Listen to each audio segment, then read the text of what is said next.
Hello and welcome to the Overlap Rugby podcast. This is number 18, so 2 away from 20. That's a thing. Yeah, hopefully it will be. Okay, We'll make it there. So last week, obviously, the Lions happened. Yes, Was a thing. And Daragh, Shane, by the way. Hello. Yeah, the Lions happened, and they ended the series with a draw, which no one really foresaw. It was like we had divided opinion. Like I watched the game live, you did not. You were in work.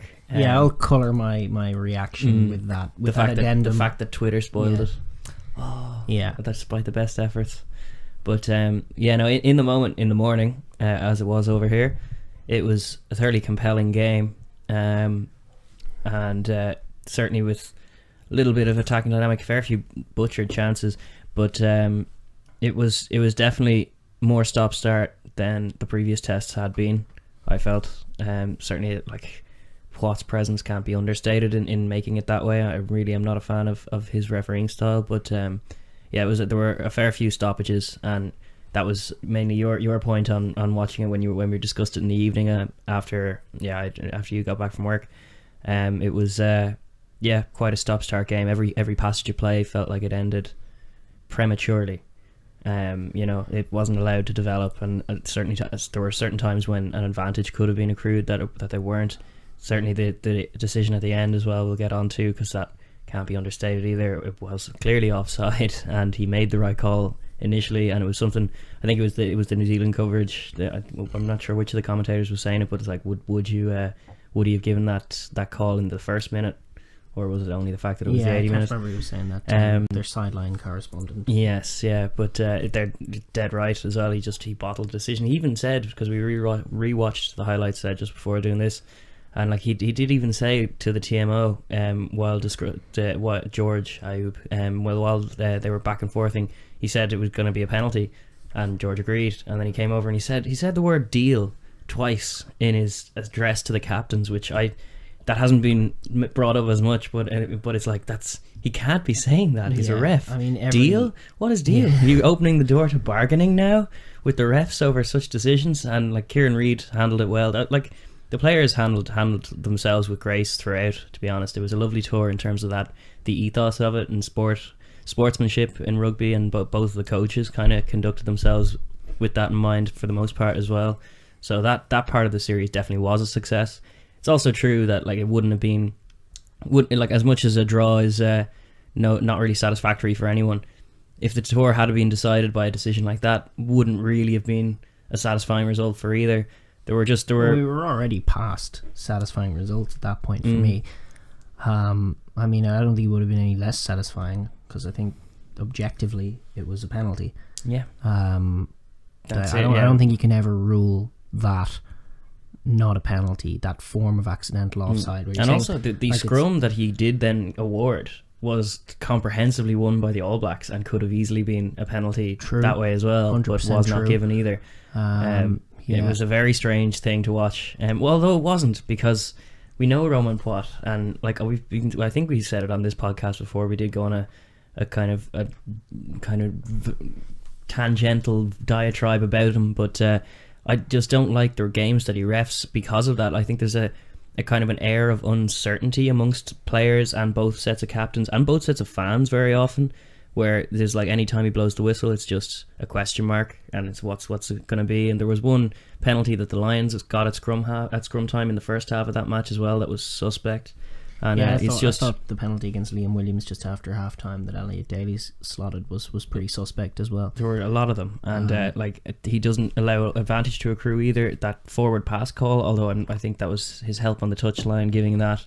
Wasn't convinced by that, because that was lovely play. It's like any interesting forward play. Pass against the Lions, just against Liam Williams, just when they found a bit of space on that outside. Was it Liam Williams or Liam Williams through the Watson? pass, I think. No, to Watson. Liam Williams through the ball. Okay, yeah, that was it. Yeah, that was right. And it was seemed a perfectly legit pass and let the play develop. The play really didn't have time to develop, and the few times it did, in the 22, it was gilt-edged All Blacks chances that they did not quite. There was also a couple lines. Like, this is sort of where I'm going to touch into what I was thinking about the game. I didn't watch it live, so I heard that it was a draw. so I wasn't sort of compelled by what will the result be, Mm. which obviously colours a lot of what you're talking about when you're talking about a tight, dramatic sporting event. Mm. But what I was seeing when I was watching the game back was not a lot of plays being made by either side across that second half. There was some good play, some isolated good play, but usually very far from the scoring zone as well. I found that certainly with the Lions, they were much more expansive in the middle of the park. Yeah, than they ever were in the 22. But what happened was every play was finished. Every concluding part of a play was an error, either forced or unforced. It was either a penalty given away, very rarely an actually good turnover penalty, very rarely an actual defensive play where someone shoots out and stops the player, pushes them into touch. Most of the time it was a knock on or a clumsy miscontrolling of the ball, or in many cases with the All Blacks they just kicked it away. So there was no like show-stopping defense, show-stopping attack. There wasn't a lot of industry in that second half at all, and it was sloppy, it was slow, it was scrappy, it was being defined by errors and mistakes. And then the few sort of penalties that went either way, the Lions had a couple in the kickable zone and kicked them over dramatically, great kicks. But in terms of watching the game happen and what we've been talking about in terms of what makes a good game, I didn't see any of that. I know this is a game as well that you have to, like, I think objectively is probably between the two best teams in the world right now. And to see like neither team take a game, a bit like the England-Wales game from the Six Nations this year, to see like the game being, it's high intense, it's like between two elite teams, but to see neither team actually go for the jugular and the killing moment and the killing try. Even Farrell kicking over that kick for the draw on 78 minutes, there was just no thought that maybe go down and try and win the series, you know. It was hold on, and then even when the All Blacks took the lead as well, they were clinging on. They weren't doing much with it either. There was the All Blacks kind of perplexed me a bit this tour, because they definitely didn't play in any way similarly to, and a lot of the personnel have changed, but to the way they played when they won the World Cup, and just the way they've been dominating Super Rugby the last few years. They kind of, whatever way it ended up panning out, they initially seemed to want to get one over on the Lions forward pack by the notions that that we had this superiority going through the games against the Super Rugby sides, with all the media talking about how they're going to have the edge at scrum time and all this.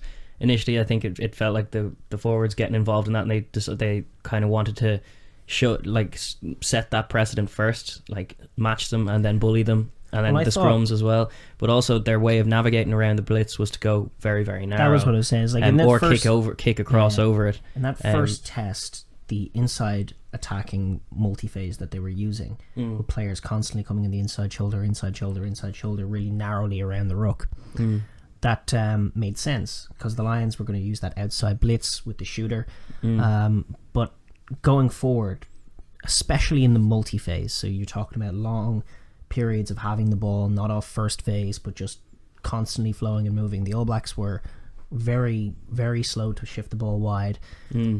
When they shifted the ball wide, which they did a bit more this series, very often that was off first phase or second phase, and they really failed to generate quick ball again after that a lot of the time, or they just weren't patient enough to generate it again. And I don't even think this was a case of the Lions shutting them down and stopping them. I think their confidence was rocked by some of those early missed chances, you know, as well as one of the thoughts I have, because they did start very helter-skelter with that All Black response, and just one of them, the Julian Sauvé opportunity. There were a few others though where just the wrong option was taken at the key time, and I don't know, it felt like with the rotation of personnel in there, and you just look at the fact that it's a very it's not the same team at all as to the ones that have been so dominant, and certainly not the same backline, and it hasn't quite gelled properly. Lemape and ATB has good and bad in it, you know, as in a centre partnership. ATB, Anton Leonard Brown, ALB, ATB, Anton. What am I talking about? ALB. Apologies, but he's a very, very he's a quality player, but was not really used entirely correctly. Like I do question the All Blacks tactics in the approach to some of the play that they went. Well, like we highlighted it in the last podcast, the use of kicking. He's just putting in correct an ALB in there, but it wasn't all that All Blacks of them, I suppose. It didn't No, look like the way but they should be playing, I and didn't- certainly their use of you were talking about their bench as well. That's true. Just but what looking were at they the- trying to looking at to the do? whole All Blacks from the whole thing? I think they got it wrong in a lot of areas. I don't necessarily think that they were rocked by failing to score tries. Yeah, Like generally speaking, the All Blacks, that's not really about what they're doing. And if you look at like where the chances came from, in terms of how they scored tries, even that Sevilla opportunity, and there was another opportunity in the second half that Jordy Barrett just couldn't fizz the pass across in time. Those were the two sort of gilt-edged tries that they gave up. They were both off first phase, and off first phase they were very comfortable all through the game, moving the ball wide or testing that Davis-Farrell combination in the centre, and maybe getting on the outside of Davis, maybe getting the inside of Davis. And that's what Lemape did for the try, for the Jordy Barrett try. Yes. Off first phase, but it was off multi-phase. One of the key areas, you look at like how to score a try against Ireland with minutes to go from your own 10-metre line. Those are the kind of plays that really have coloured this All Blacks generation since around that era. We look at some of the key plays that were made, like it was Crotty who scored that try in the end, and he's not there. But And every one of them there was touched a the Ben ball. Smith break as well that was huge. Sure, and got but them into 22, and he wasn't. I'm there. not saying that doesn't matter, and they didn't. They like it's possible they would have won with those two guys, but they certainly didn't respond to it well enough. And one of the hallmarks of that All Black team over the past few years, it doesn't really matter who you put in, but certainly since Crotty and Ben Smith's injury, they haven't responded to it well. And I think I said this in the build up to this week, is that I really wanted Damien McKenzie in there. Yeah, I really wanted that second distributor, because it frees up Barrett. First of all, you look at Sexton with Farrell there, and they take Farrell out, and you look at Sexton, it's a different animal. And the same is true for Bowden, who was good in this game and threatening. Jordy was good also, but Jordy was good, but as a very traditional fullback. He was playing deep. He was coming onto the ball from deep, running onto passes. Making plays in defence, making plays in attack, catching the high balls. That seems to be the main thing they had him in there for as well, like just the sheer frame of him. He did a job, but if you're going to do that, the real problem has been with the centres since Crotty's injury. What to do? Upsetting. Crotty has actually added a lot to this team. He's added a lot to his game, and he can be that distributor. But since he's been gone, you've had Lemape in there. Some of the criticisms we've levelled at Bentio are certainly valid enough in the Lemape case as well, and just in terms of he does some good things, but how much of it is disrupting the flow of what the All Blacks are usually about doing. But really what they needed was a Damien McKenzie, was someone like that. I don't care if it's from fullback or from wing or from wherever or from centre. Not out half. No, I don't think from out half, but because the whole point is for a second distributor. Yeah. But somebody to come in and make plays, and that's what the All Blacks were missing on multi-phase. Cruden did a bit of it when he came on. He did, and just for that couple of minutes. I mean, we're going to talk about that, like when they brought them on. But when you're talking about the multi-phase, once they get shut down after that first phase of going wide, where it looks good, and they had a really good variation of first phase of putting Dag or a back three player in at first receiver to do a screen play to Barrett and just put a bit more width on the ball. Yeah. But once that was shut down, they really failed to gain anything. Yeah. So there was nobody who was there to generate that little extra spark to get them going again, to get that quick ball going again. And again, like Aaron Smith didn't offer much. Obviously, there might not have been enough room off the fringes, but you would have thought maybe TJ on earlier might have offered something different. Just a different look, you know. Yeah, same thing for Cruden getting on and being a second distributor. But really, what's missing is somebody like a Damien McKenzie, one of those traditional All Black breathtaking players like they've had with Milner Scudder back in the World Cup. He was also absent. Yeah, well, wasn't picked because he's only just back from injury. But that type of player is necessary in an All Black team. And they had Fekitoa, a kind of robust centre on the bench. Waisake Naholo, who's a kind of guy who can make those plays. Yeah. So they got two pretty traditional wingers. They got Sevilla for basically, he's not going to come in off his wing and make things happen with pace. He's going to hang on there and finish tries and with power and pace. Yeah, with power and pace. And Dag the very same, more of a traditional fullback player. So in terms of what they were doing, it was very reactive. And they didn't have this cool, proactive player to actually challenge the Lions. And one of the things, like Jonathan Davis, who we have to give plaudits to, and we will when we move on talking to the Lions, had a great tour, really proved himself right. Every time he shot, it was right. But he wasn't tested in the way that he should have been. And that Farrell Davis defence that has looked like creaking on the couple of occasions it's been ran at, they never tested it, not enough on multi-phase. They never actually got on his outside shoulder and tried to link up and attack in the way that we thought they would in advance of this series. So that was very poor, and I definitely think somebody like McKenzie, who's going to take the ball to the line, who's going to link up, who's going to have vision and imagination, that would certainly have helped what they were doing. Yeah, it was interesting though. There seems to be a lack of trust in him or that type of their response to some of these critical injuries was just so conservative, and it was also like conservative is one word in terms of it brings up notions of being the safe option, but it's really not, especially for a team with an ethos like the All Blacks. Like, there's no sense in slowing down or being more deliberate about your play when the chaos and the speed are what you thrive in, and where you separate yourself from the other teams in the world is your ability to operate in these pressure cooker situations that you create. So the picking of certain more traditional players at fullback, or just even when they don't do things wrong, the whole team is not laid out right. It doesn't sit right. Like having ALB being a link man in the middle, which isn't entirely his game, and he did well for what the try he did through took a good take of the offload and then a lovely pass out to Jordy Barrett.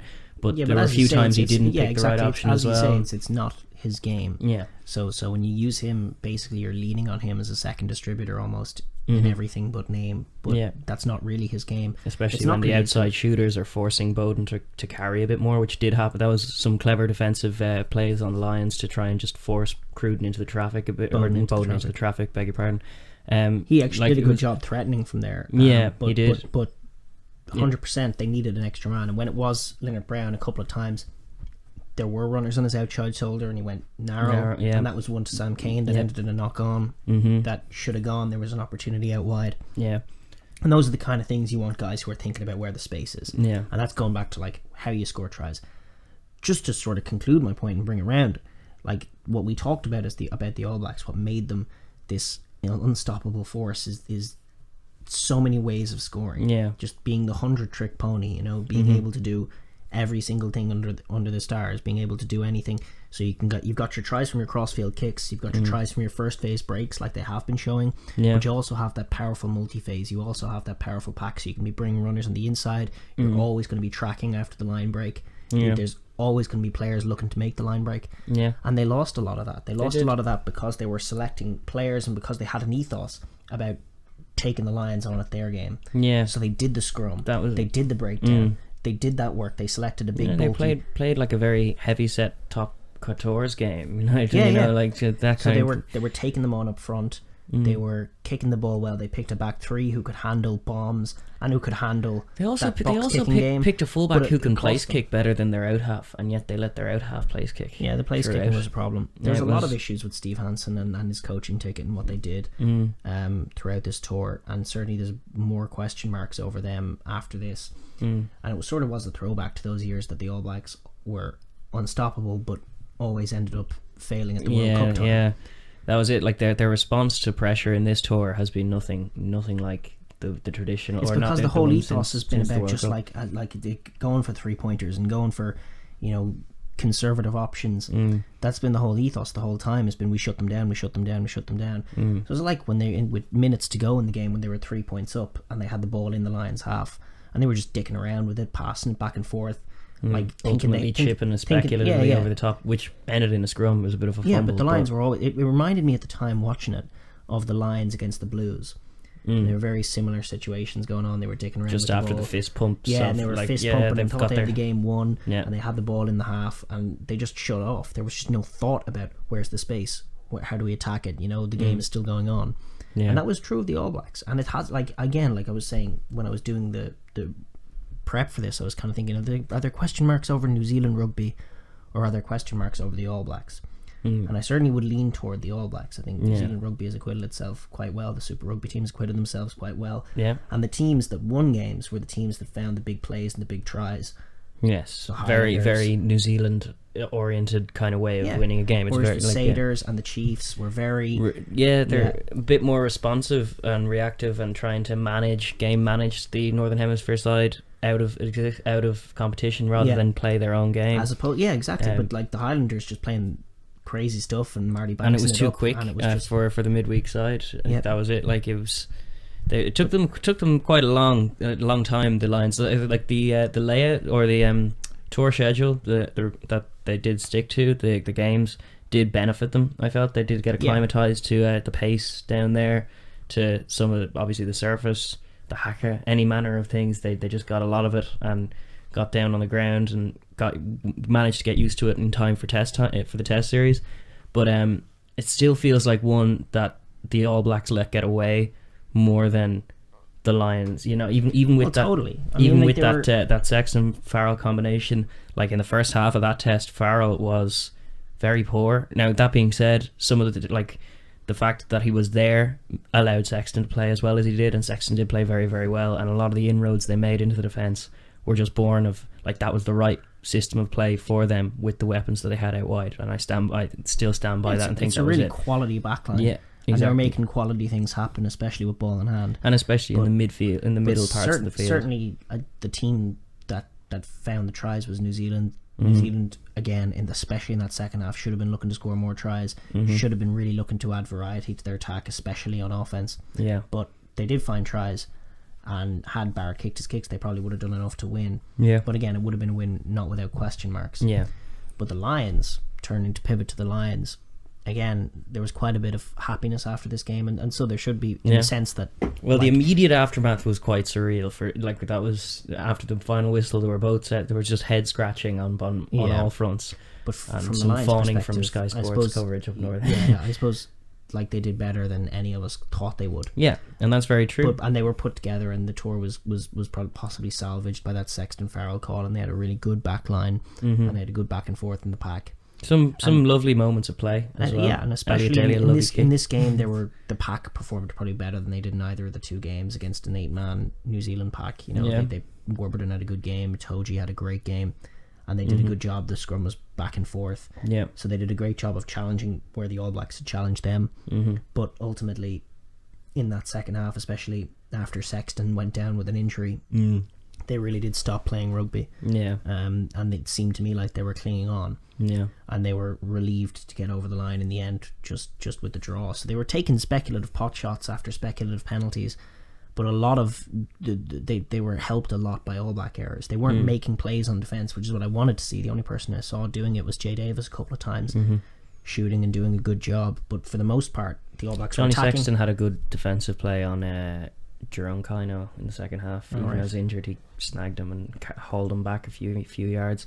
But few and far between, and that was in a chaos ball. Yeah, exactly. In a general sense, the All Blacks were attacking, and ultimately it ended in a knock-on. And commentators say, "Oh, great defense," because what else are you going to say? But in reality, they were let off the hook, and that happened a lot. And there were errors. Liam Williams was making errors. Elliot Daly was making errors. Roman Pott was making errors. Well, Roman Pott was certainly making errors. But they were getting away with them, and they weren't picking it up. And then, like, when Farrell kicked that kick, as I was saying, there wasn't even a thought, seemingly from anyone, about going up the pitch and scoring a try and winning the series. And this is like the juxtaposition that's going on, because obviously they were underdogs, but like, I don't think you get to be the elite combination of 4 test nations, the best of the best of the best, and be the plucky underdog, like exactly, and be relieved with a draw. Like, I think that's just a weird, like, cognitive dissonance that's going on. Like, it's I just don't get it. And that's probably the only part of the Lions concept that really does appeal to me. The notion of excellence. Together, like, an elite squad of brilliant players and trying to play rugby with them. Yeah, exactly. Yeah. So for them to just be clinging on and hoping for poxy pot decisions, which they did receive, it was by the end. Jordy Barrett running it into touch when really the All Blacks, again on multi-phase, should have been more calm. There wasn't that same excuse me there, half a yawn, but there wasn't that same sense of calm across the All Blacks by the end as well. There really wasn't. There was sureness. They'd score a try, which is what you should be feeling. Indeed, there wasn't that same sense of danger, but there was urgency, but it was a bit more frantic. Panicked. Yeah, like they were panicked and upset when they didn't get the 3-point opportunity to win the test match, which again, it should have been a penalty, but that panic that was in an All Black team, like in All Black teams gone by, you just wouldn't see that. I remember when England were touring New Zealand a couple of years back, there was 15-all with minutes to go. It was probably 77 minutes, and the All Blacks won a penalty off the scrum. Kickable position, kick for the win, 18-15, and they tapped and went, just because they were so busy playing rugby. Aaron Smith just tap and go. Holy shit, now we have the ball, and they went up and scored a try and won the game 22-15. Yeah. And that was the ballsiness of the All Blacks. That was what they did. That's what they looked to do always. And it was missing. It was missing for almost all tour. Yeah. Was that sort of instinct, apart from maybe the first test. But even then, if you look at the multi-phase, It was a few moments, but yeah, no, they weren't they quite as certainly incisive missed Ben because they were. Smith. Even against Samoa, it was amazing how many of those I'm not tries. surprised that that's the case though, because I just rate Ben Smith so highly. He's such a class act, and he brings that calm and assuredness. His decisions are made instantly, and they're more like pretty much always the right ones. I cannot even cite a time that I see him make a wrong call. If you watch the highlights of the Samoa match, like it's amazing how many of those long distance tries were started by a little bit of Ben Smith. Yeah, and even like again, Jordy Barrett had a great game as a traditional fullback, but at the death there, he made the wrong call in taking that extra yard and ended up being bundled down near touch, or at least into touch off the next phase. Yeah. When really the option was just to step in and again maintain that calm and recycle the ball and do it quickly, but do it accurately. Yeah. And that's what the All Blacks really have. That's how they've identified themselves. That's how they've been. And that's how a lot of their club sides were. You look at the Highlanders, it was very quick, recycle, go again. Yeah, and their club sides are coming in off crazy confidence, off an amazingly dominant series, like time in Super Rugby as well. Yeah. So like they were bulling for it. It was just the fact that they like we did just touch on it last week as well, that notion of not being reactive in selection or in game plan as well, and there was a lot of that, it felt, from New Zealand. Yeah. It was a lot of looking at what we were doing, and look at the other way around. Like the tour changed on a dime when you picked Sexton and Farrell. Yeah. And from a reactive point of view, that was a horrible call, because oh my god, they're going to have these big centres running down our throats. We're not going to have the same tight nipness in defence. We're going to be vulnerable, and I still think they would have been vulnerable, especially with Farrell J. Davis. Yeah. But it was a proactive decision, because what the reason the decision was made was, well, look what we can do to them now. We can attack them here and here and here, and it brings us all of these positives. It brings all of these options for things to bring to the table. Yeah. And then the All Blacks, again, with this selection of Jordy Barrett at 15 and these guys in the back. The selection of Laumape was one that was pointed that in response to the Sexton Farrell axis, as well as the Sonny Bill Williams red card. It was like, well, it would have been Sonny Bill doing that job, but we'll stick Laumape in there, and he'll do a creditable job of getting betwixt them and hitting. But like I also feel that vulnerable card is played a little bit too much. Like, sure, Sexton does tend to go down sometimes in games, and he's like a little bit more fragile, but he does not shy away in terms of hitting. He does more than the lion's share of defending from the 10 channel. Like when you look at any other 10 in the world, sure, apart from maybe Bowden is an excellent defender as well, but Johnny Sexton makes some very good hits and very good reads, and Owen Farrell was a little frail sometimes as the 12. That was more the issue. But between them, I don't know. There was a lot of choke tackles. There's yards to be had there. Definitely yards, yeah. Yeah, but not the ability to use them really on multi-phase. Indeed. But yeah, and while that's a point, like in a general sense, though, I think were less defensively solid for having selected that too. But it worked for them because it allowed them to attack and allowed them to do so much more. Yeah, it allowed people like Elliot Daly and Watson on the wings to get their hands on the ball far more often, not just in chaos. Not just kick return. It was orchestrated. It was multi-phase, and like a lot of the play in the middle of the field, I still maintain was really industrious. And what the Lions were lacking was just that ability to keep thinking about it the same way and play with the same freedom that they play in the middle of the park. Once they get into the 22, there's still a lot of like slowing down, getting more deliberate. Then there seems to be a bit of doubt about, like, just especially after that intercept early in the game as well, which did not help help matters, because they did fling it recklessly wide and got picked off. And then from then on, it was very much they get into the 22, and then it became a bit more ponderous, a bit more direct. Especially after Sexton went down, they really did seem to shut down after that happened, and there was a lot of little kicks then.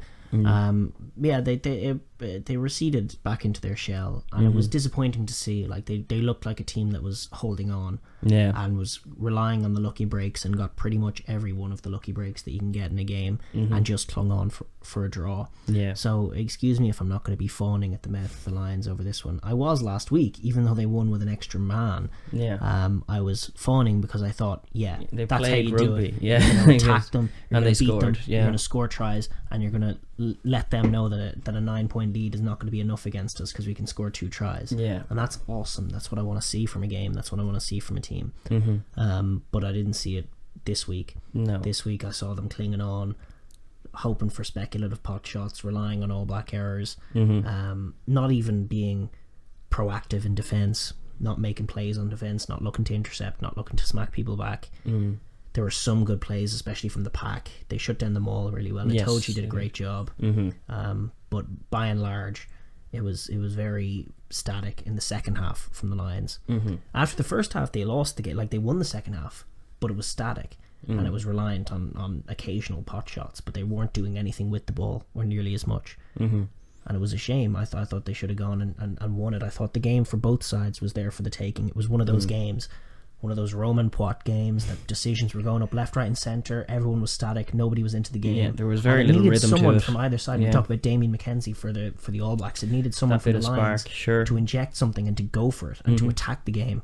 And none of it happened. Everyone was just waiting on each other, and the game just pittered out, and it just back and forth and back and forth and back and forth, and then full-time whistle. So, and that's it. And a quintessential draw in that regard.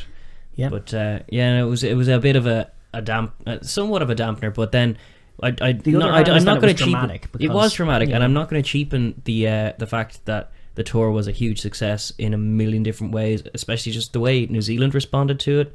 Some of the Lions fans and the way they've acquitted themselves over there by the looks and sounds of it as well, and the coaches, just the respect shown, like that photo at full time where it's the two captains holding the trophy and the teams intermingled. Like, that's a keeper. That's a great photo. Yeah. You know, they will be remembered for that.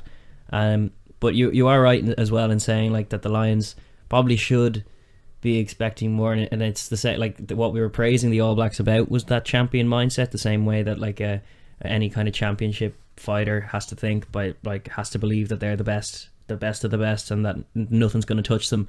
Like, a lot of that New Zealand flair play came from that confidence, that assuredness. And then when the Lions are coming at it from we'll all pool our resources and go and take them on, it obviously does contribute to that little lacking small mindset where it's a little bit like, well, surely Ireland should want to do that, go down to New Zealand and win in games, exactly that. And then the other England hand, should want to do it, and Wales, and sure they do, but more than focusing on like, the huge achievement of beating the All Blacks in New Zealand, and that seemed to be a lot of the chat. Like, it was like, what an immense achievement and what an immense thing, and just to be playing in Eden Park and be toe to toe in Eden Park is a big thing. Like, I think the emphasis should have been, if you're gonna have a Lions tour that are going to go around, I think the emphasis should be so much more internal. Yeah, so you're the Harlem Globetrotters. Yeah, you're the best. Well, that's where I feel like the Barbarians is a slightly better concept for it, in terms of just the fact that they have such an ethos. Like, sure, it's crazy in terms of the modern game in many ways, but they have a very deliberate ethos, even though it's not a proper club, but it's a hodgepodge thing. But they have an ethos. They have a brand that they want to play, and that means that the games are coloured a certain way, and it means that players are encouraged in around that idea. Yeah. Whereas with Lions, with the Lions teams of years gone by, like, they tend to get guided on a certain thing. Like, I like hung up on a scrum or something, or get one idea of where they maybe lacking, and then go and try and fix that, and it ends up not quite gelling right in time. Very rarely seems to gel on time. Like, and there are glimpses towards the end of the series of what might have been.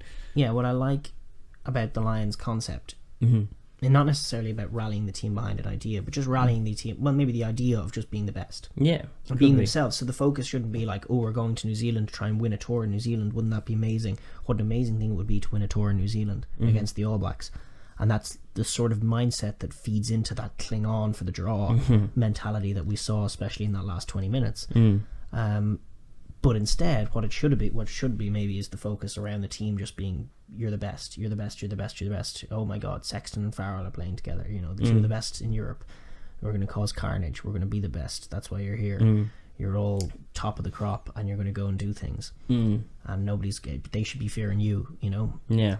But oh well, I get that. It was a bit of I think it was a bit of a damn squid. Having just come home and watched it again, I didn't see it live, so I didn't really get sucked into the drama. Well, it's definitely nowhere near as wrapped in, despite the fact that there is a bit of controversy. Watch your mic there. But there's obviously a fair bit of controversy, but nowhere near to the same degree as 05, and it doesn't seem to have anywhere near the toxic reputation. I think of New that Zealand tour. Rugby has improved even as a culturally quite exponentially since then in the last decade. I mean, 12 years even. But like, even like 2005 was the year that they were thinking about getting rid of the haka, and the whole team weren't buying it, and then they went off and wrote Kapao Pango and released that in the autumn. And it, like, yeah, that's absolutely true. It's something like that's something But they've it's added all to their like brand. changed now, and now every Super Rugby team is having a haka, and like they're really buying into it more. You see even more Maori players and Island players coming into the team. Loving the All Blacks, the notion of repping the All Blacks. Yeah, as yeah. well. But like, the whole of New Zealand rugby is just coloured with it now. They've done a great job, Absolutely. and they're just like humble, and there's not a hint of dirtiness to them. No, like where there might have been back. there's in the still day. lingering criticisms on that front, But there just I cannot see the evidence for it No. on the pitch at these days. It's I think they're born one from of history. the I think they're one of the cleaner teams in world rugby at the moment. They're actually very clean, and they can be surprised Naively and clean. like naively clean. They can be caught off guard by some shrewd play. Certainly, that's one of the avenues to victory that Ireland shared. But certainly, like, it there's was no a bit evidence roughing about that up. old Richie McCaw, getting the hand in the wrong side. Yeah. It used to be the case that as soon as he got into the All Blacks, 22-year ball was painfully slow. Yeah. And they were always not rolling away right. But that's just not true. Well, of this team. and also that kind of Sonny Bill tackle, that was we nothing saw. dirty That about was that, it though. was It was it just wasn't. clueless. Yeah, it was a bit clueless as well. But there were speculative hits like that used to be a bit more of part of the culture in New Zealand rugby than it certainly is now. Now it's all very shrewd. It's been very clever for the last few years, the way New Zealand have been forward thinking. But I just feel like they kind of, this tour, it felt a little bit like almost paralysis by analysis. They were almost overthinking everything that the Lions were doing and everything that they were doing and all the personnel that they had and who was going to be where and why. And it was not so free flowing and not so. You wanted one of those teams, whether the Lions or the All Blacks, to just step up and be the best in the world. Yeah. Just step up and be better. Indeed. And there were opportunities to do so throughout all three tests that weren't really picked up. The first test, I think the All Blacks did a good job. It was only a C, the first test for the All Blacks, on their high bar. And again, they never exceeded it for the rest of the tour. So to be fair, they have set their bar very, very high, and the fact that they lost play, like I'm trying to rationalize it a certain way, but I also the reason that they've won games all through those years, like when Ireland were nearly beating them and England were nearly beating them and South Africa were nearly beating them, all through that era from 2013 right through to the end of the World Cup, the reason they won games is they had so many ways of scoring tries that eventually they would just find tries. So you would be ball three would break tries up and it would be a and try. It would just be, they'd find the tries. Yeah. So no matter what, And they always got they themselves showed into glimpses these, of it. They showed it in the first test. They did show some of those. They flexed some of those muscles at key times in a slower game than they're used to playing. Though that was by their own making. That it was inside. It was around the corner. It was trying to be dogged in that way and match up physically. So it was.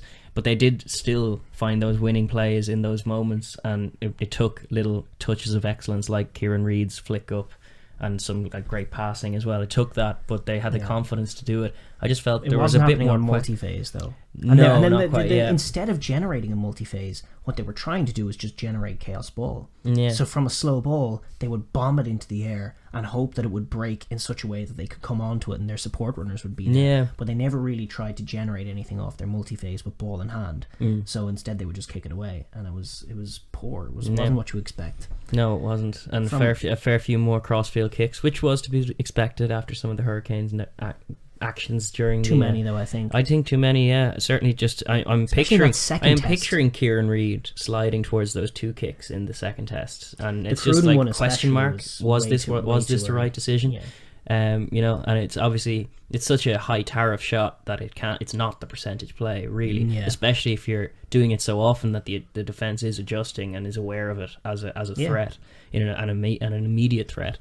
They didn't, to their credit, or maybe like they didn't tend to chip it just over the blanket defense, which was something that a lot of pundits and spectators, Super Rugby teams do it because it's working. Yeah, indeed. Yeah. Like we're well used to that. Like the thing is, the Northern Hemisphere teams, and they did seem to appreciate it.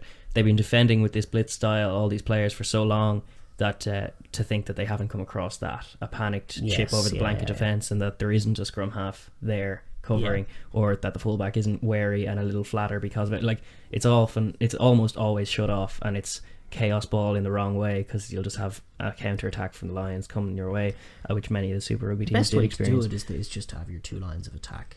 Constantly set up screen balls. So you have your flat line and your deep line of attackers, and that's the way that you really can deal with a blitz defense, because you can get on, and then you have good decision makers making good decisions with their passing, and then support play, and that's really it. And again, that's why I think going forward, in terms of lessons from this tour and lessons going forward for rugby, I think we are going to start to see what we've been banging on about is the two distributors are going to be it's going to be necessary, I think, for every attack. I also think that one of the areas that the Lions were slightly second best in terms, it's all marginal because the teams weren't separated by the result in the end, but where they were comprehensively second best to their counterparts was in the forward pack, and it's in those pod systems or in those screen plays, the simulation before the pass.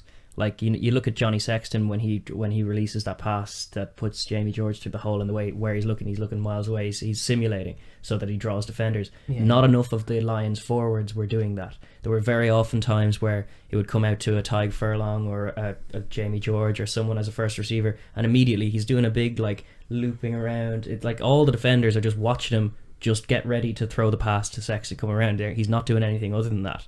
And a lot of times that happened, especially after the 60-minute mark when they started to tire. You'd see them kind of turn sideways, and before they release the ball, they're facing the sideline instead of being square. Like that happened a lot. Whereas what the All Blacks are so good at, and like Vertalik has developed it so lovely, and it's a lovely part of his game where he'll be flat to the pass or flat to the line, and he'll ship it on to the guy just outside, right up to the last second. You don't know whether it's going to Barrett, Whitelock, or he's going to take it exactly. And all of them are viable options. Where the Lions were trying to implement that, sure, but it was less effective, and it was very easily managed a lot of times. It did work in allowing them to shift that ball to the wide channels, and that's where their danger men were. So as soon as they got their hands on the ball, although there were not that many clean breaks, there were definitely yards gained, and like any time Watson got his hands on the ball, it was danger. It was alarm bells. Same with Daly, with the exception of he made one mistake in the final test where he dropped that ball out in full, but that was his own. So he had a lovely tour. Clumsier game than usual as well. Yeah, he did. Errors. This is it. Yeah, he does have. I don't know. Like that's the thing about that second half that really rubbed me the wrong way. So many errors. So many errors. Which contributed to the drama from a what's going to happen neutral next, perspective, what's going to happen next perspective. But then once you're looking at it, knowing the results, like, watching back, you're going like, error, no. So some of the execution was lacking. I definitely think as well, like said it at the start, but Roman Poit's presence in games, the same way Nigel Owen's presence in games changes things and it means it's a little bit free flowing, and you're like, the ref mic is a thing that you'll constantly be hearing. He'll be going like, hands out 6. That's like, I just don't rate Poit as a communicator, and there's too much confusion. There's been a real issue with that whole ticket of referees that have been doing all three tests. Garces got a lot of praise for his refereeing performance in the second test. He was terrible. He was terrible. He never communicated correctly. It made the game stop-start. He was constantly whistling first thing without telling people what they were doing. That's the main trait I love in referees, and it's something that the two Welsh boys... At that last minute, like everyone's talking about the controversy of the knock-on, was he ahead of the knock-on? If you roll the clock back like a couple of seconds after it, you actually see Anton Leonard-Brown is sprinting through, so let advantage accrue, and there may be some play. But Poit's too busy blowing his whistle and having a 5-minute chat with the team. Like those kind of things that just, there wasn't really an appreciation for moving the game and having a good game from any of those three referees. I don't think they're the top of the I don't think they should be top of the pile, close to it. One of those three. I've experienced Poit games too much, and it's always the sense of just chaos and unsure. Like all of our very assured core leaders in a squad and the captains are all just exacerbated by the end because they don't know. Every time there's a scrum goes down, both sets of front rows look up eagerly to the ref to just see which way did that go. There's no sense of playing the referee because it's all chaos, and then you have him saying words like deal and things. He's such a he's not a presence. The same way like Nigel Owens with a stern almost school teacher tone will dress down players. There's not that same confidence comes from Roman Poit, and that comes off rubs off on the game. Or Piper. Yeah, I think they're both really poor. Like I wanted Angus Gardner in there, like a good ref who lets the game flow. Again, Nigel, I understand why you can't have Nigel. But I've heard a lot of Kiwi commenters going like, I would have waived that happily to have Nigel Owens in there. You know, like it does not matter. But again, like you could have Petrea, you could have Pascal Gozer. All would be better options than what they were presented with, which was like really, really poor refereeing throughout the series. I don't buy into this like changed the result, except maybe in some it possibly did change the result, but like from a deserve it perspective, the All Blacks should have gone and won the game. Yeah, and the degree to which there was panic, even in the tone of Kieran Reid. After he heard that he wasn't going to get the penalty, it was kind of disconcerting. The All Blacks were just focused on let's score try then, indeed, which was very strange. And they were looking to buy a penalty from that next scrum as well instead of looking for a try. And they didn't get one, although they probably deserved it. Although Kieran Reid did lose control of it then at the base, but they weren't looking for the try. But at the base, TJ wasn't looking for the ball. He was Yeah, looking indeed. for the penalty. Yeah. You know. Yeah, no, there was a lot of. It was very strange. It just what like I said earlier, it wasn't very All Blacks to watch them.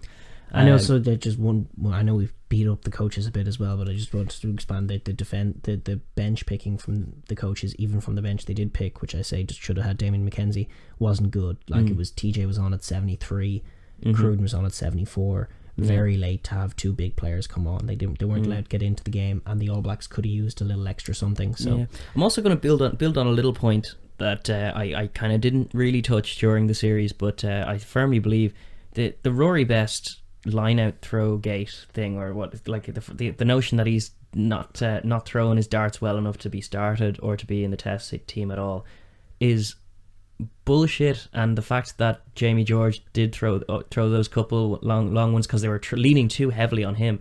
Like by the end, Gatland did not want to change George. And when Ken Owens comes on, the scrum suffers. It really should have been Rory Best at least on the bench. Because he offers just a million times more. He's going to be a jackal, which means that there's less responsibility on the... Like, they finished the game with Alan Wynne-Jones. Question marks over whether he should have been allowed to come back on, but he did end up back on, and it meant Courtney Laws was in the was there as a flanker by the end of the game. Right. And it's just, like, he wasn't trusting his bench at all, and it means that like... If you had a Rory Best come on, he could have offset some of that where you're lacking maybe a jackal, and maybe Sean O'Brien's gone off early, so who's going to be doing the poaching? Well, Rory offers that. And then we were critical of his not selecting Cronin. That may be a Leinster lens we're viewing things through, but definitely just the injection of pace. There were too many. Well, it's like Ken Owens just feels like a slightly lesser, but still like player in the very same mould as the one who's starting.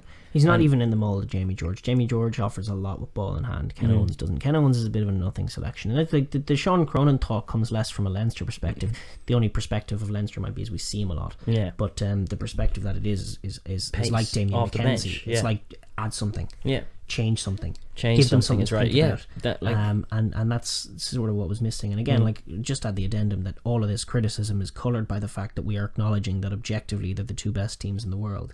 So we want to see them do elite things. We don't want to see them make errors. We want to see them look to score tries. We want to see them look to win. We want to see, like, just basic things like using your bench right. Yeah. Which happened wrong consistently. Like Halfpenny in the first test was a call that was made, but and from an All Blacks perspective, it was no better. I don't think. You know, it wasn't. It really wasn't. Certainly in the second test, we had our share of criticism for him as well. Taking off Jerome Kino, very bonkers strange decision, especially given the game they were trying to play. You're like Damien McKenzie as well. Same as Jordy Barrett, the kicking thing as well. Like Barrett shouldn't have those responsibilities. Like Barrett, not a good enough place kicker. He's not a good enough place kicker, and if you're going to have from hand is pretty spot on. It's amazing. Yeah, no, he's not a poor. Like, it's just he's actually a really well-rounded 10 who just isn't a great place kicker. That's it. And why have him do it? Why have when you have Jordy Barrett on? Well, you're just leaking points. Like they had their blitzkrieg at the start of the third test, and when all was simmering down, they had 12 points to show for it. Yeah, which was like not enough. Barrett's had fallen for 2 of them. Yeah. Oh no, 5 of them. 5 of them. Missed. Yeah, you're right. So you're right. That's a healthier lead, and it's more shell shock for the Lions, and it's more. And confidence. it might have made for a better game because the Lions. Yeah, the Lions then have to respond. Tries. Yeah, whereas then this way they could creep their way back. It became a very much like a Six Nations contest that we've watched many times before. Where it was like a blitzkrieg at the start, sure, but then it did slow down. The Lions had their way in terms of the pacing of the game, the tempo that was played at. It started off with that helter-skelter and a few breaks and a few chances, a few gilt-edged chances missed. And then almost in response to them, although like maybe we disagree, like we can't know for certain, but the All Blacks settled into the game and it became more deliberate, and that obviously the errors and the penalties and the scrums did not help with that. Yeah. And then the fatigue that comes from all of them, and then questions over what Pott's thinking and what he's doing and where he can go with the breakdown. That's the other thing. Like there's very little clarity as far as like where the line is when the penalties are so erratic, and some of them go and some of them don't, and there's very little communication. There's no discourse to determine 100%, how the game how the ref wants the game to be played. Like there were a lot of factors that contributed to the stalemate we ended up seeing in the third test, and it was like I don't know what word to use to round it up, but like, am I disappointed? Am I happy with the fact that they got the draw? Like last week's podcast still like it was quite fawning over the Lions. The first week's was quite critical of the Lions because of the whole Bentio thing. Yes. But certainly from a Lions perspective, you have to give due diligence to Warren Gatland and the coaching ticket for finding the right team. And they did, and like I didn't think they would, and that was a big question mark for the whole thing for me. Yeah, absolutely. They weren't going to have the right team. As far as coaching tickets are concerned, I think the Lions outperformed New Zealand. Yeah, and I was going to say Andy Farrell. Defensively brilliant. Very good. The scrum, we never found out who was the scrum coach. You can look credit it up, where it's but due. The scrum coach did a decent job. Again, the All Blacks probably had the edge. They did have the edge, but we didn't break. You know, it was creaking without breaking. Like I've seen games where scrums under similar pressure have ended up. I was more concerned. I was more concerned with Mako and Tyke Furlong going forward than anyone might think. Like most people would think very solid big guys, but I always would worry about both of their technique. Certainly with Mako, I think he brings more from the bench. Certainly as well. Doesn't have the right technique at scrum time. But they did manage. I think he compensates more by being like he is freakishly strong to compensate, but he offers a lot around the park in the midst of games. Whereas with Mako, I definitely think you gain more from him having him come off the bench. I think he does better. He fares better in more mature games, coming on as a fresh head. Was there from either team? The only time we really saw either team make a big play in that last 20 when it mattered was at the end of that second test when the Lions had to score tries and they found them. But in that third test, that last 20 minutes was begging for something and got nothing for me. Right. So it's a fair enough assessment. These are small margins because for the second test, most of the game was pretty timid. But like, had something happened at the end of that third test, had one of the teams found a great try, I'd be sitting here jumping up and down. But that's what I want to see from the best teams in the world. It's just that little something, that little spark, that little Sonny Bill Williams to Ohio West. That really does make a game and rounds off a tough contest. And when it doesn't come, it definitely leaves a flat. Yeah, I think there's also like the Lions obviously will go on. There was talk once upon a time of the Lions being dead as a concept. I don't think that's true, and I think it is an important distinction with difference that rugby has about it. Like even what we saw at the full-time whistle, the players all shaking hands, what we saw in the captain's decorum when handling the ref. That's a huge part of what makes rugby so special the world over, and what makes it so different from so many other sports is that ethos and that culture of respect, and the notion of these like giant men who are capable of doing, like their physicality is intimidating at the best of times, and yet they don't use it. They're all gentlemen and they're like very proper. Like that is a part of it, and Lions helps to spread that, and it's like a great brand for going forward for the spreading of the game of rugby.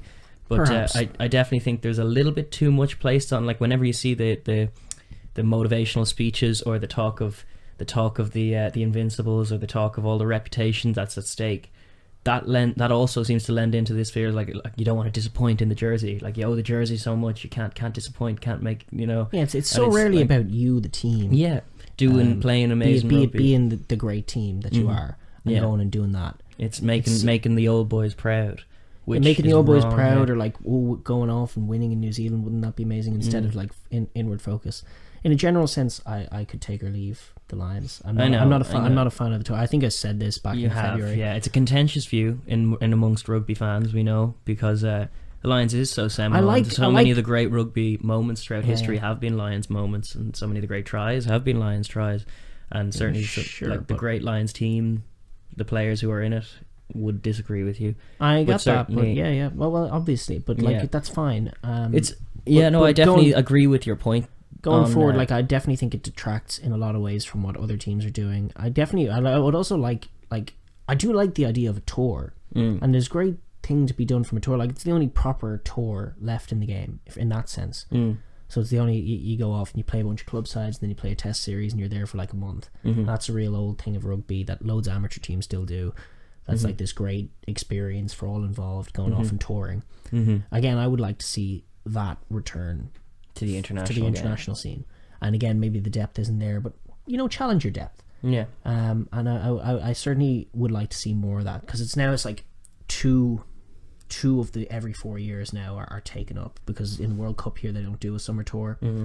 And in the Lions tour, nobody does a proper summer tour. Yeah, it upsets a lot of the scheduling. Those tours are great. I just wish we could be more invested in them. Yeah, nobody seems to watch them in terms of the general public. It's less watched than the Autumn Internationals and then the Six Nations. Yeah, nobody seems to care about them. Nobody seems to care about the achievement that's on the line for them. So I'd like to take a lot of that ethos of a great tour and going to New Zealand and whatever. Yeah, and we just definitely bring it into that was a thought we had. That was a thought we had during the Six Nations when we were talking to a lot of our friends and family friends who are mad into rugby as well, or who do enjoy the rugby in varying degrees of mad about it. You know, from the absolute Six Nations fair weather fan all the way down to the in-depth kind of things. There was a lot of talk last year about we were the notion of going to South Africa and winning a tour. We were talking about that, discussing that before the Six Nations started, and going like, do you know what, that would be a better achievement. We've never done that. We've never won in South Africa. We've never won a tour in South Africa. That would be a huge achievement in terms of rugby. Certainly there's more esteem held in the Southern Hemisphere, certainly in New Zealand. New Zealand respect the difficulty of going to South Africa and winning. And just there was none of that amongst the casual fan. It was like, no, Six Nations, that doesn't matter. Yeah. And it's just like wrong. That's the thing. They make the Lions tour matter, going off and doing that, and everyone gets invested in that. But when your own country does it, it doesn't seem to matter as much. And that's what I want to see. Like, let's have Ireland do a tour like that, maybe play 6 games or 7 games and go and do that. And that would be an interesting June, July for an Ireland team or an England team. Yeah, but going forward, I do think that it's not just the Lions that are doing away with that, though. They want to kind of bring in more games against. Sure, we were talking about it before. More games against tier 2 and tier 3 teams. You can see the value of that too. Yeah, but like the Lions as a concept definitely gets in the way of that. Having that, maybe even if you could do it just as a test nation, maybe do a tour like that every 4 years. If you would get rid of the Lions, you know, maybe have each country go off and do a long tour of each of the traditional Tri-Nations countries. You said maybe, or even like, because there's 4 probably elite teams, the 4 Lions teams could each go to one of the rugby championship teams and do a long tour there. Every 4 years. It's an interesting thought. I would love to see that too. They're all interesting games. And then in the alternate years, you just do what you would have been doing, which is maybe playing 2 test series with an extra match against a tier 2 team. So I think that might be a good compromise, but again, the Lions possibly gets in the way of that. It does. So going forward, it's probably not going anywhere, and that's fine, I guess. It's in South Africa in 4 years' time. When it happens, I watch it. So you know, it's a great festival of rugby. You're definitely right, though. I do want to see more of just the Lions being assured in the same way that we credited the All Blacks with being, even though they didn't quite display some of that clutch that I suppose they've had for so many years. So for so long, they didn't quite have it in the Test series. But I still feel like just that the Lions, they're still too confident in their own. Like they're too, like, they're nowhere near as confident in themselves as, like, they should be thinking, we are the best here. We should be going out to try and win, try and score a lot. And show off. And show off. Yeah, there needs to be a bit of flair. Like, that's what I'm talking about with Barbarians. The Barbarians are getting world-class players in, doing a week of training and encouraging them to go nuts. Just go out there and play rugby. I don't think the Lions could be quite that, but I certainly think there should be an element of bravado to it. Exactly, yeah. There should be a pep in their step, a swagger, like the like the Invincibles. The credit you have to give is the mindset. Like when you watch those documentaries, like the mindset that they had going into that Test series was phenomenal. Yeah, it was great, and that played a huge part. It played a huge role in just how successful they were down there. With this, there's an awful lot of op-eds and a lot of bits to camera and a lot of tradition, history of Lions. Lion number 811, here's your jersey, you owe a lot to that jersey, here's an engraving of all the other people who've worn that jersey, and you're going like, I can't let this side down, can't do this, can't make errors, no, don't instead of it being about you, it's like, this is your Lions jersey, you are now a Lion, go and show off, show the world. There's not enough of that, and it's partly coming from the fact that they're coming from the home nations, which are traditionally not as expansive or dynamic like sides. But this side was quite that, and going forward, I think there's definitely a lot, like, again, like in a general sense, what I feel more comfortable talking about in the podcast is just the rugby stuff. What happens on field. And from an on field perspective, there was a good bit of learning that went on in terms of challenging the All Blacks. It certainly can be done. You certainly can make them double think. You certainly can test that defence. I think going forward, it's safe to say that if there is to be, and maybe not that safe to say, but possible to say, like if there is to be a challenge to that All Blacks number 1 crown over the next few years, you're thinking it's coming in the Northern Hemisphere. From the north. It probably is more likely to come from England or Ireland, or possibly even Wales or Scotland, than it would be from Australia, certainly. and we have to wait and see. We're still in a period of uncertainty about South Africa, and like it could go one of two. Well, it could go anyway. Really. My feeling is that New Zealand are going to romp this year's rugby championship. Well, you forget, like, they won 6 from 6 last year. That almost never happens. But what's been happening in Super Rugby is New Zealand teams are blitzkrieging any opposition that are put in front of them, other than the other New Zealand teams, and that's scary. And it's possible that going forward, maybe the bravado about how good New Zealand were might have even been exaggerated by just how bad the other sides have become. There's a bit of that. There's definitely a bit of that, and in South Africa's case, that could play or could show in the form of false confidence, because that French series, they were not tested, and to be fair to some of their commentators on the games themselves, they were saying didn't go unnoticed, the fact that it's like, are we defending really well, or are we just not being tested by a lackluster French and side? Certainly defence is the primary concern. Interesting, like, we are finally going to see the Lions, the South African Lions play against New Zealand opposition. Which is so overdue. Like that, I don't know. Are they changing the format? Have we heard anything about the new format next year? I think they're going back to 3 conferences. Right. 15 teams, 3 conferences, 5 teams each conference. Good. Only it'll be 4 Springbok teams and the Jaguares, and 4 Australian teams and the Sunwolves, and then the New Zealand conference. I suppose, like, going forward, like, I think that's pretty much full stop on the Lions. Yeah. We could kind of pivot into Super Rugby, which is happening. Yeah, it's been happening all the while. So it's getting into the business end now. The business end. This is the last week. This week is the last week of the regular season. The domestic, it's all decided. Except I haven't actually checked what points difference is, etc. The Sharks are 5 points clear of the Blues. Yeah. But slightly the Sharks skewed. are going away to the Lions this week, and the Blues are playing the Sunwolves. Right. So it's entirely possible that they'll be level on points. Bonus point win for the Sunwolves. Well, no. But like, I kind of think I would prefer to see, especially after the Sharks blew that game against the Bulls in recent weeks, I don't think the Sharks might offer that much. And I think I would prefer to see the Blues in there. I think the Blues are only not in there by virtue of the fact that they have to play so many other New Zealand teams. Yeah, indeed. The Sharks have a lot of easy games, and they are only 5 points clear. Yeah. So a losing bonus point will be enough for them. There's every possibility they won't get it in Ellis Park in Johannesburg. Yeah, so they could get absolutely blown away. I don't know what happens if they're level on points, but I would like to see the Blues get in.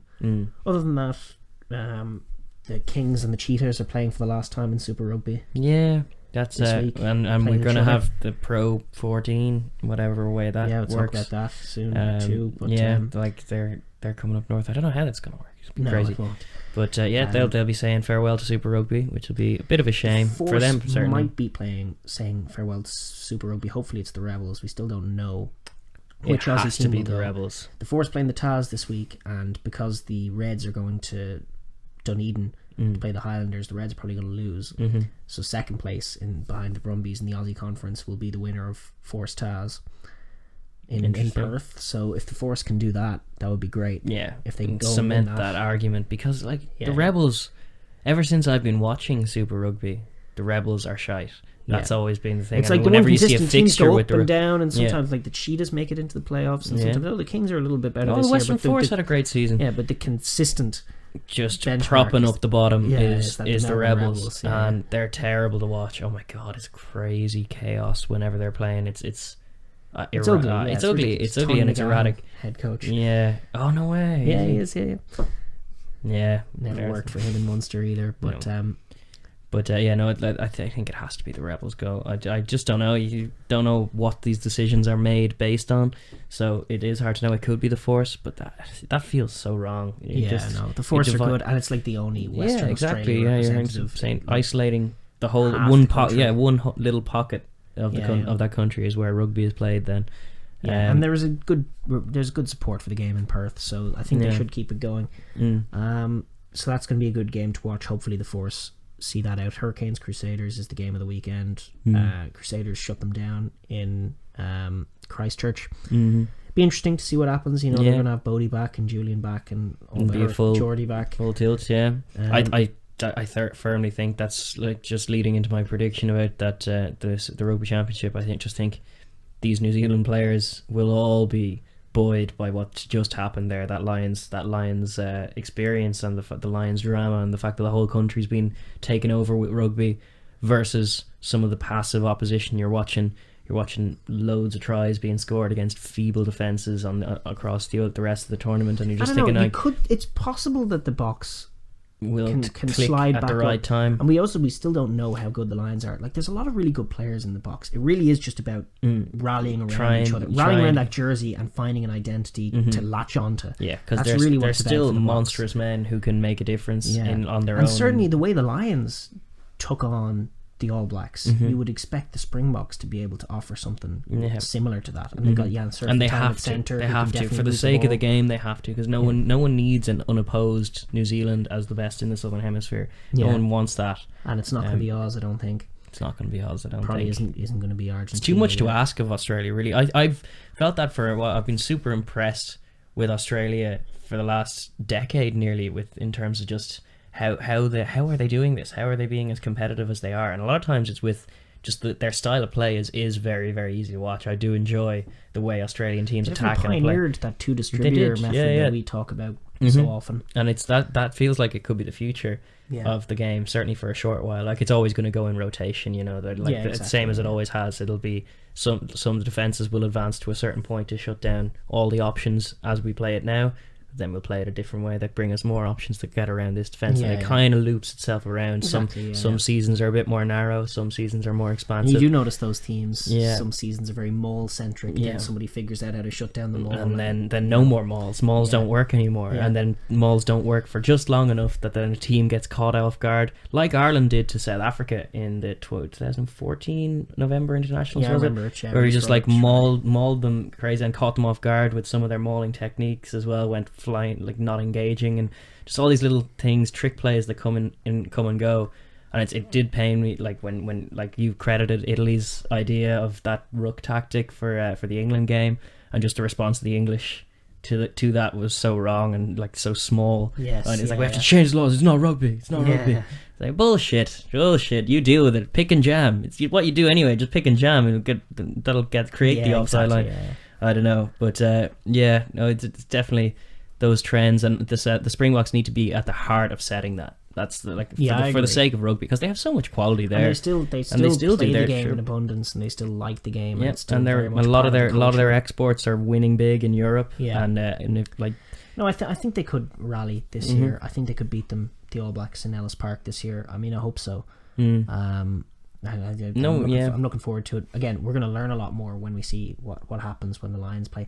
Interesting enough, in that Canes Crusaders game, Crusaders obviously playing for an unbeaten domestic season. Yeah. If they lose that game and the Lions beat the Sharks, the Lions are going to take top spot, which means that they set up a potential final in Ellis Park instead of the final in Christchurch. A South African team winning it after all this, without playing a single New Zealand team throughout domestic rugby. That said, and if they do win it, their quarter final will be against probably the Sharks.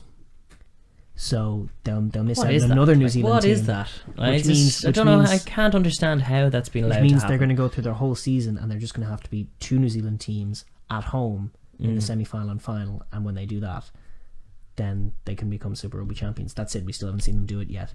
So I do hope. I think I do hope that the Crusaders eat that out. I kind of hope that they take the top spot that they've earned. I kind of want to see that Lions team. And it's no disrespect to them. I like a lot of what they're doing. I like Faf de Klerk. I like a lot of their play. Yankees. I like Andres Yankees growing on me. He's a very good player. But I would still like to see the dam break, and I'd like to see a New Zealand team hockey them.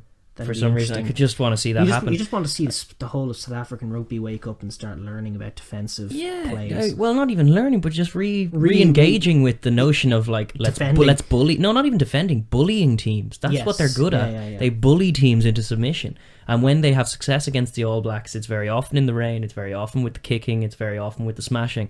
Like they offset so many of the qualities that New Zealand have. We did see that in the Lions tour as well. Some of those qualities being cancelled out. We just need to have that challenge and that question to the All Blacks being put to them by the Springboks, because they're the ones who play them twice a year. And they do that. Whereas every time they come across, there's always question marks over, like whenever a Southern Hemisphere side plays a Northern Hemisphere side. So if Ireland are playing All Blacks, it's either at the very start of Ireland's season versus the end of the All Blacks, and then there's always a question of fatigue. Conversations are coloured a certain way, with the exception of World Cup year when everyone's And trained. last year in Chicago. Yeah, that It was didn't mid All Black season, you know. They had no was. excuses that time. I know. You know? No Retallick. And to be honest, I always thought that was bollocks. Yeah, I know. Yeah, they're all touring. They're all like there's when, too when, many of the talking points that come from just those non. Yeah.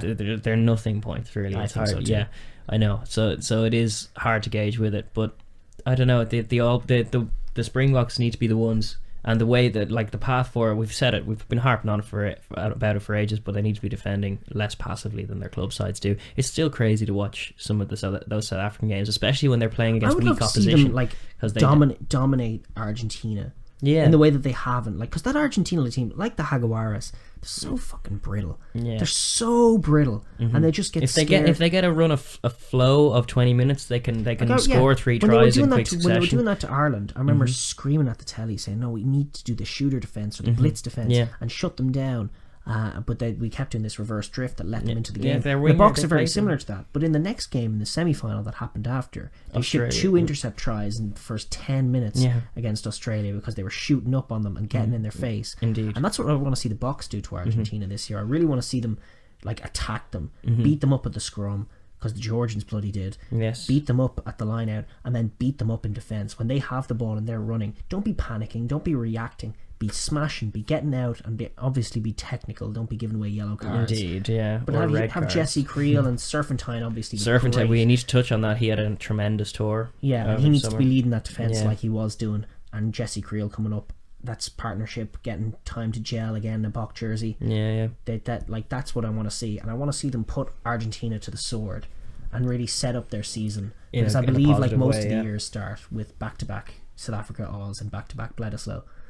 So in Argentina, South Africa, Argentina, and back-to-back Bledisloe. So in those 2 games, I really would like to see them put a marker down.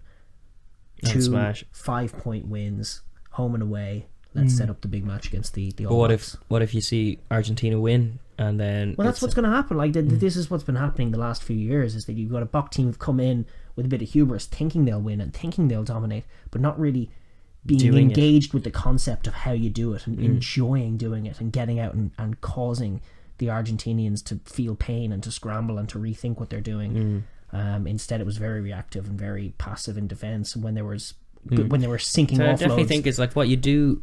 It's hard to imagine, although obviously with a different defensive coach and it is a different team. The Springboks is their own entity. That's why it's an unknown still. But when you watch the way their club sides play, it makes very little sense to my mind, to my sensibilities. I agree, because I'm just going like, how is this the way they want to play week in, week out? And yet when they put on the Springbok jersey, like to be fair, under Heineken Meyer, when they beat the All Blacks in Ellis Park, they were playing a bit expansive. of rugby. Yeah, no, well, that was his defensive strength. That was his there was a good bit of rugby happening. like I also maintain he maybe had a poor World Cup, but they were wrong to let him go. He was a very good coach, and I liked what he was doing with them because he didn't sacrifice the physicality, but he brought in players like Willie Leroux to add that extra dimension so that they could score a crucial time. He recognised that the All Blacks were drifting off on that unstoppable momentum wave of just all these millions of different ways of scoring tries, and he was looking at it and responding, going like, right, well, the Springboks need to have more ways of scoring. Those teams took it to the All Blacks. They did. Even when they lost, they took it to the All Blacks. In great test matches, in wonderful games for the history books. Ellis Park, amazing game. Amazing game of rugby. And like that, to his credit, he did that. Maybe like we can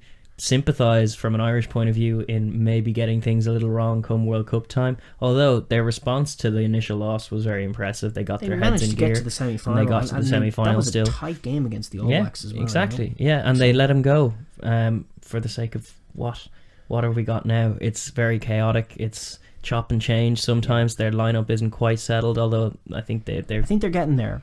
Like it's a really interesting time for Springbok rugby right now. Can you give credit for just getting there though when they have the quality that they do?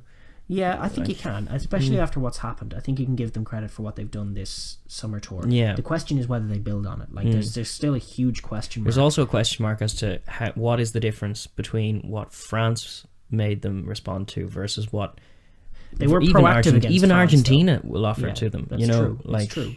And that's like, this is the thing. This is why there's a big question mark. We don't know how good the Lions are. We don't know how good the Sharks are. Really, they're so hot and cold. The Stormers are pretty good. Stormers are obviously going to make the playoffs as well, top of their little conference thing. So they're going to have a home game against a New Zealand team. So like this coming Super Rugby playoffs, not this weekend, but the weekend after, we're going to get a good couple of games to really figure out where the Bucks are, and then kicking forward into the Rugby Championship, we're going to have a really good sense then of whether this guy can stay and whether they can go forward. I fear that we may not have seen the last for him for quite some time, and that it may not work, but he'll still be left in there. Well, if it happens, if they timidly, maybe that's wrong, because like obviously the Springboks has a load of pressure on it as well based on history, so they do have pressure to perform, and there's a huge media pressure as well. The media do lash out, and they are only begging to write the story about transformation and all of this stuff and what's actually happening in terms of the politics going around, and if the Springbok team starts to fail, those are the narratives that you're going to see come out of it. But hopefully not. I just don't want to see a repeat of what was your man's name in France who took them to that World Cup, where he had that 4-year plan. Remember the plan, Daragh? Yes, I remember the plan. It was every fucking loss came with an addendum of just like, oh no, this is just part of the plan. And it was no plan. It was nonsense. Players mutinied and ended up doing pretty well. Well, in the end of 2011, he had been spending 4 years. Who is this guy's name? What is his name now? He was a player back in the day. I can't remember his name. He took them to the World Cup. Not Lièvremont. No, yes, Lièvremont. Mark Lièvremont. But they had the 4 years going, this is my plan, my 4-year plan to get us ready for the 2011 World Cup, and then they lost to Italy in the last game of the Six Nations in 2011. And he said in his post-match interview, we have to start from scratch. It's like, what? But you've been justifying all the failures thus far by referring to the plan that none of us knew apart from you. And then like to see the dressing room footage, although they're kind of some candid shots, and I'm not mad about seeing those shots in the dressing room at halftime and stuff. Leading to it. But we started seeing that World Cup, and it was just like the French players in a huddle of their own, and him outside of it, not being listened to at all, just saying loads of screaming and trying to hype. They were hosting tactics behind his back, tactics sessions, and like it was one of the typical France. It really did motivate them, and just that idea of mutiny just galvanized them. Indeed, like we're saying, to galvanize a team behind an idea. This time it just happened to be, let's leave this lad alone, let's just play rugby. And they came up with their own tactics, and they were really excited about it, and they beat England, and then they, it was great. They got to the final. Got to the final, nearly beat the All Blacks. Should have beaten New Zealand. That famous final. Dusatoir scored a good try. It still strikes fear into the hearts of all the All Blacks. Credit to him. Hopefully Sexton and Murray will achieve that status now. Certainly Murray, if not Sexton. Oh, I think so. But it's good. That was sort of Super Rugby and sort of a Springbok. It was a bit of a chat, broader stroke chat. To talk about before we wrap up, I suppose, is the Pro14 as it's becoming. It's very interesting. It's all happened remarkably quickly as well. But then commerce does that. Money is to be made. When money is to be made. What's the delay? Exactly. So we're gonna have. So apparently, it's going to be two conference systems. This is what the thought is. This is just me on the phone to my mum this week. She was telling me that she'd heard conferences these is the future. They read something about it in the Irish Times. I know that nothing is certain yet, so we don't know. I'm not necessarily opposed. I mean, I'm not a huge fan of the idea of having the South African teams come in, but I'm not necessarily opposed to it. And I'm sort of curious what it will look like. Leinster have always been very, for us, like they've almost been like a hidden gem of rugby, because we are always looking outward across the world, but nobody's really looking into us. And we have our little Celtic league. It's always felt very domestic.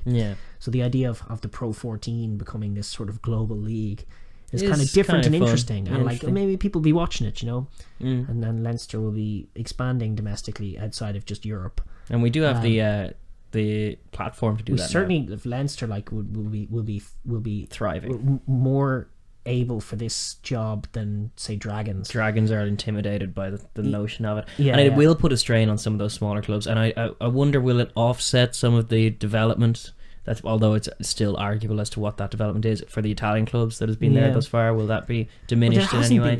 I thought you were going to talk about the Welsh. But no. Buddy, you're talking about the development of the Italian teams. It's something different. So maybe it'll happen this time. Honest, if you're expanding the league that much, you could chop an Italian team. Do us a favor, maybe.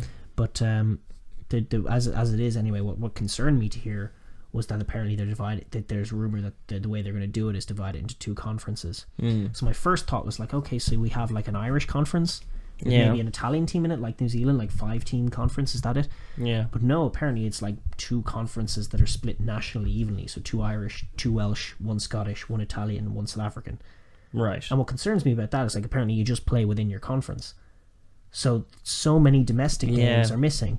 And what they're apparently going to do to counter that is to add like another tournament. So a domestic cup. So there'll be a domestic Irish cup and a domestic Welsh cup. And play those matches around Christmas. Yeah. And my concern then is that like that cup is going to be meaningless and it's just going to be the B teams. Yeah. So you lose your derby games. Yeah, so essentially your big derby games in your big league games, which that are matter. your big money makers in a lot of circumstances. Yeah, that like fill when stadiums. we're feeling the Aviva, it's if Leinster and Munster are going to be in different conferences, which is likely. That's going to be terrible. You know, that's likely. I would say because they'll have a final set up after it, and that'll be the aim. We'll have those games then. But like it didn't happen this year. It didn't happen this year because we lost. So we would have no Leinster Munster game this year, and that would be a crying shame. Yeah, yeah, that's true. So that's food for thought. Obviously, nothing's decided. That's conjecture based on. It's based on a tip from my mother. So we don't know that, but it would be a shame to see something like as much a shame as also interesting. Obviously, it's change. So change presents all these different just variables, different possibilities. It's hard to foresee it could look where good. it's going to go. Apparently, there's a US team coming next year. Could look good as well. I don't begrudge that either because I have more confidence in the US's ability to develop into a genuine threat and a world rugby force than I do Italy's. I don't think Italy are ever going to be that. They're like it was generous to let them into the Six Nations. They just haven't bought into the game. No, and part of that is fundamental groundwork, but like the reality is that the grassroots support isn't there. The kids aren't going to learn rugby after school. They're going to learn soccer. They're going to learn soccer. And it's with a country like the US, first of all, if they do see get a whiff of financial potential from it, they're going to throw money at it. And then as opposed to having like the grassroots, you just have this massive country that's producing athletes, and then like some of the athletes are going to follow the money, and so that's the way they'll develop. They could end up playing quite similar to an England side, I figure, because they're very athlete based as well, power oriented. I'd say it would be about athletes. Yeah, and it might be a little more technical. Teaching athletes to play rugby, so they could get around them. They will always have frailties in that regard. Maybe New Zealanders' instincts for rugby will always be superior. Maybe not. Maybe New Zealand will dip to second in the world at some point. Although that future is not in sight yet. They're still very. Well, much you never know. number one. Things can change pretty quickly. A month ago, we wouldn't have thought it possible that they could not win this series. Yeah. So again, but I do think in the immediate future, at least, that challenge is probably going to come from either England or possibly Ireland or South Africa. We're thinking hopefully come on Ireland because we can do it. Because I also think we do match up stylistically quite well with them, and that's been proven through the body of work they put together, like their last few games. Like Ireland's the way they pace their year is quite frustrating, really. Because I think we're probably in for another unbeaten autumn that will cut through and look very impressive and then probably look very impressive at the start of next season, and then lose the third Six Nations game and almost be back on back to scratch again, square one again. And probably lose narrowly in Twickenham in the last game, and then come away with 6 points, and then have a great summer tour and a great autumn again, and come in buzzing just in time to fall off the cliff like they do. Yeah, I know. Yeah, that consistency. They really need to time it heading into a World Cup one of these years that they're just on their lowest point. Yeah, there's that, but I also because they can build for 10 games, but but they fall off a cliff somewhere. So if we have a great Six Nations ahead of a World Cup, you can pretty much write it off. We'll be great going right into it, but we'll lose the quarterfinal. Because that's just what happens with Ireland. And at the moment we're on this cycle of like the fall happens midway through. I definitely think we still need to finesse our style of play, which feels like a lot of what this Japan tour was about, and I still think it's happening. I think it's a metamorphic process that Joe Schmidt has them under, where hopefully come World Cup time we'll have 2 squads of players, both of which are able to throw the right offloads. He's realizing they have to play. I wonder. They're developing, sharpening their tools for the purposes of different ways of scoring tries. Joe just has to be thinking on the right level. He can be guilty of being quite reactive at times too. You think about Steve Hansen, and like in a big game against England, is he going to opt for the safer fullback? I think that might be he's done that. It's certainly in New Zealand games before. It's the picking of Trimble on the wing because that's Sevilla's wing, so we match up physically well there. You know, those kinds of things. rather than picking the flair player to try and make the play. Yeah. We're quite guilty of it. But I get the sense that might be changing. Maybe. And going forward, the other thing that needs to be remembered is the two distributor thing about how much that helps Johnny. Mm-hmm. So again, your instinct going forward. By the way, Leinster have been eviscerated. So I was going to say your instinct going forward is going to be Sexton, Henshaw, Ringrose, Carberry at fullback. No, not Carberry, Payne at fullback, and then the boys. But that obviously leaves a distributor deficiency. Mm-hmm. But as it happens, that's not going to be a problem for this autumn because Ringrose, Henshaw, and Carberry I think are gone right up till Christmas. The news came out this week that Gary Ringrose is gone for 5 months.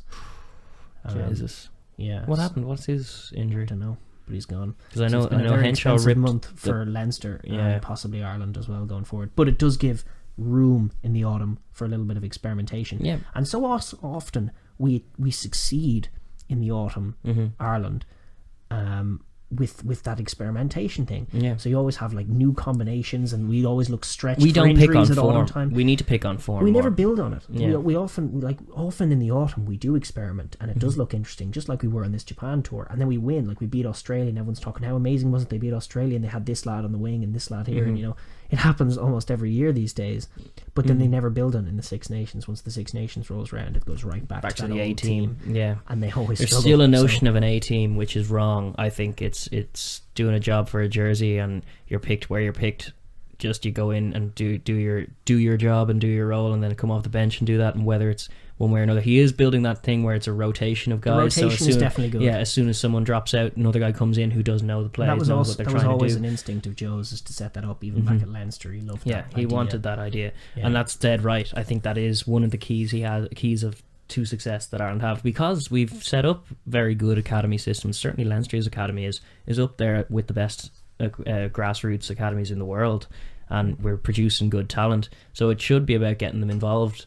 But certainly our selections are still kind of tend to be a little conservative. We kind of self-limiting sometimes in terms of how many options we have to play. We try and pick reactive wingers. His use of wingers, Joe Schmidt, is the one main question mark I have, and the main thing that I want to see developed, because I want it, like, as much as it feels like he's a chess grandmaster or something. He's watching all his pieces move together, and with the notion that if all goes well, this is what happens on the fourth phase after we've done this and this. Yeah.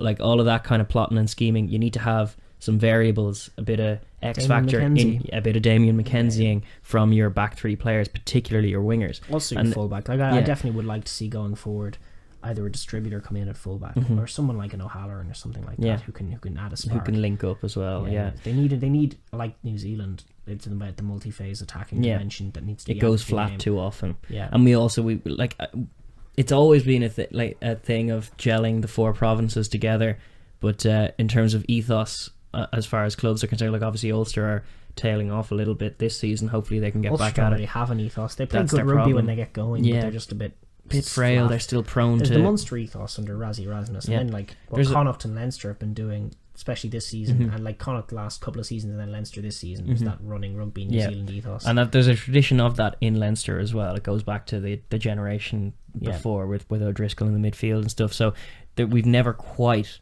managed to make that work in a green jersey. We've always either been a little too narrow and a little bit too Munster oriented maybe, or we're flinging the ball around too much and getting a bit crazy. We haven't quite. I've never seen us flinging the ball around. I don't know. No, not so much. Unless we're against weaker opposition. We feel confident to do it against weaker opposition, and we do score some tries, and then we also go to sleep. It's a painful tendency that instead of watching a New Zealand team or a South African club side, to be fair, when they're scoring tries, they just don't stop. They don't stop scoring That's tries. The Lions, whereas we do. Appealed to so many people. The Johannesburg Lions. We wish it could be the Lions. But that's the thing. Like when they were beating the Sunwolves 94-0, this is what's appealed to so many people. Is like once they do find a frailty in your defense, they actually don't stop. Yeah, and that's why they've racked up so many points this year. Is like because there have been frailties in virtually every defense they've come across, and they found it and not stopped. Yeah. Whereas it's very, very, very rare for an Irish team to nil their opposition. just doesn't tend to happen. There are periods in the game where they feel that they're resting. The notion of like a rest round in boxing, where you're talking about, I'm not going to throw much. I'm just gonna ride this out. We do that very often, and it's very, very vexing to watch. Yeah, well, because it slows everything up. I guess we can wrap it up. We'll probably wrap it up. But did we touch on all that? Because we mentioned last week, like we have been wrapped up in the Lions, so we have missed some stuff. There's some time, we can sort of talk about them in the vagaries, like we can talk about, again, that Georgia-Argentina game, build on it during the Rugby Championship and during going forward. Yeah, through the lens of Argentina, I guess. Fiji qualified for the World Cup this week. Brilliant. So that's the thing that happened. They're going to play Samoa and Apia this week in the Pacific Nations Cups. For whatever reason, it's just one match a week. What's going on? I don't think Japan, USA or Canada are involved at all in that. I think it's just the boys.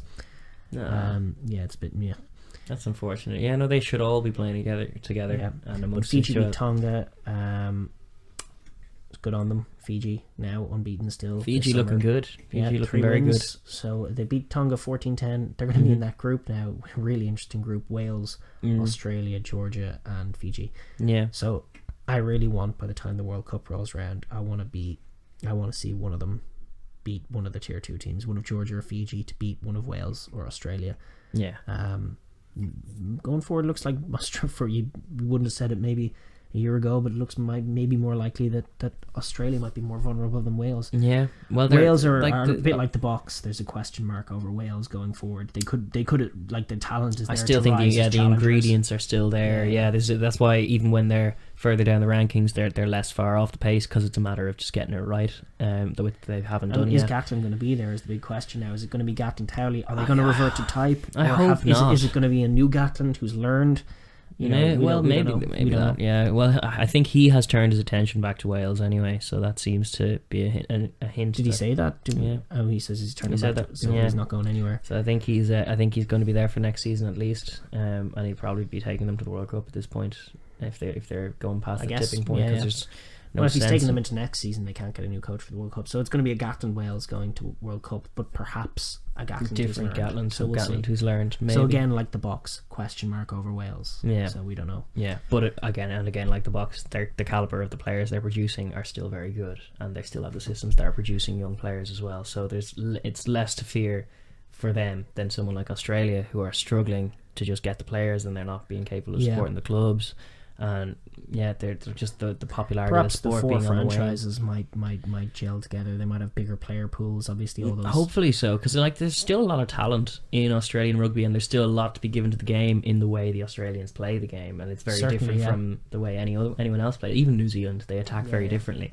So there's still a lot to be said for it, and they're the caliber. It's just been strange to watch, and I'm sure Czech is as perplexed as he is vexed, because he's just like looking at these guys who are class, and we know they're class, and they're World Cup semi-finalists, and they're very, very much up there at the pace when they want to be. But they're going to get them for a while after this weekend. Obviously, with the exception of the Brumbies players, they're all going to be off. Yeah.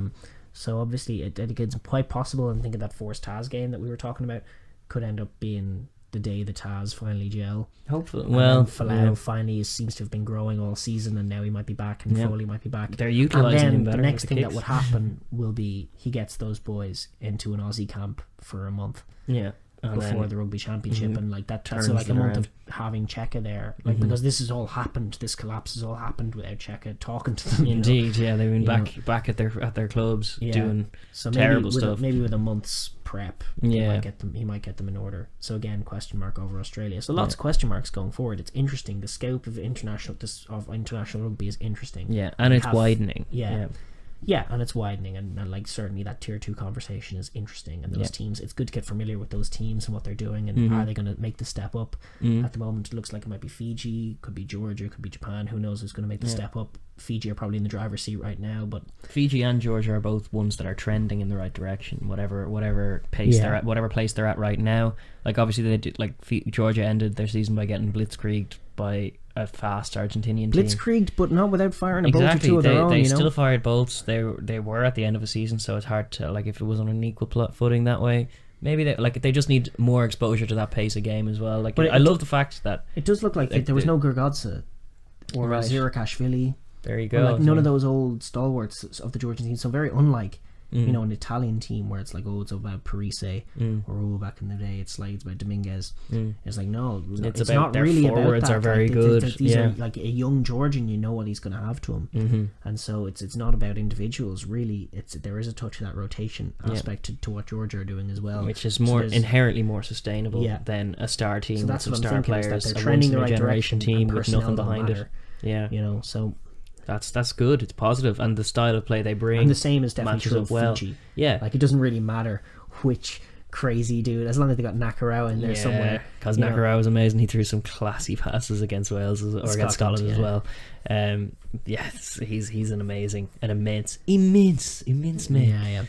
But even just stylistically, they should have a Pacific Nations Cup, because you have the Japanese, like, all their styles are so different. Like Japan v Georgia, what an interesting game. Well, Georgia aren't going to win the Pacific Cup, obviously. Yeah, I know. You have to find a place for Georgia, and the natural place is the Six Nations. Yes, yeah. But that Pacific Nations Cup, because all of those teams are really on Georgia's level, they really should be playing. In that. Like that was like that those couple of years where they had all 6 teams playing each triple other headers in Sacramento. That was just great, and it was such a great thing that they were doing, and they should stick with it. Yeah.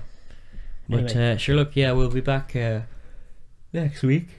Looking ahead at Super Rugby. Looking ahead at Super Rugby. Yeah, we might touch on the summer internationals once more as well. We'll try and we wrap have up officially them. put the Lions to bed for 4 years. Yes, so congratulations to them on sort of a draw.